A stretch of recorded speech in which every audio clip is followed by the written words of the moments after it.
Right, earlier I was talking about the bearings and they are much more efficient. However, there is one issue, and I noticed that I must have, when I turned the voltage on the power supply, I might have knocked that knob because I think I moved it, and it's a wire wound.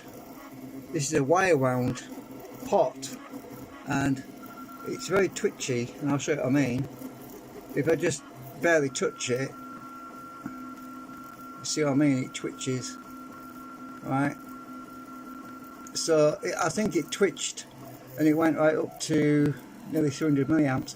So anyway, I knocked it back a bit because I might have caught it with my finger when I was turning this knob, because when you turn this knob it's easy to catch that trimmer.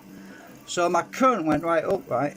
Well, it's about where it should be, I think, right now. So we're on the 10 volt range as before, and we're still at 1466. So yeah, we're better because the bearings are running in. So the bearings are running in, which means, well, settling in, because obviously new bearings will be a bit tight compared to when you run them in a bit. So it's been running for I left it running for quite a while, and I noticed that the speed was getting better, and it's definitely going a lot better than it was, and we're still at 1.12 cyclic RMS. Yeah, and my current's come down a bit now. So yeah, I was a bit baffled by why my current was high, because it was at 300 milliamps, and I was trying to think to myself, how the hell did it get to 300 milliamps? So I must have knocked it with my finger when I was turning the knob on the voltage. But it's, anyway, we're still a lot better than we were. It's actually still picking up. The bearings are running in, it's settling in, stabilising, and I'm currently 3D printing the new segments at the moment, which is about 3 hours job. So yeah, that's about 3 hours. Oh, that's nearly 4 hours actually. I think it's 3 hours and 45 minutes to print two of them.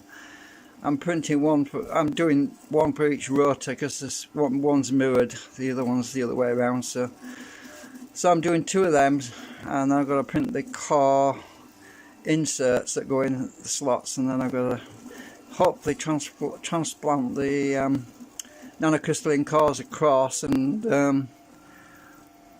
yeah, I'm not sure exactly whether or not I'm just going to swap them over, the nanocrystalline cores directly over, then put an extension part on there, or swap the cores themselves out and print them. I don't know yet what I'm going to do. I'm going to see what works later on. But I thought I'd better cover that, because yeah, I think I did accidentally knock that potentiometer. It's wire wound, which they tend to be very twitchy.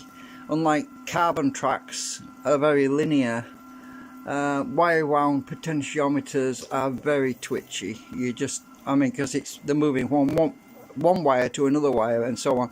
So you got a lot of wires wrapped around a track, and when you move it, you kind of jump from one wire to another wire, so you don't get a linear movement. So I'm pretty sure I must have knocked it with my finger. I'm hoping I've got it back where it was.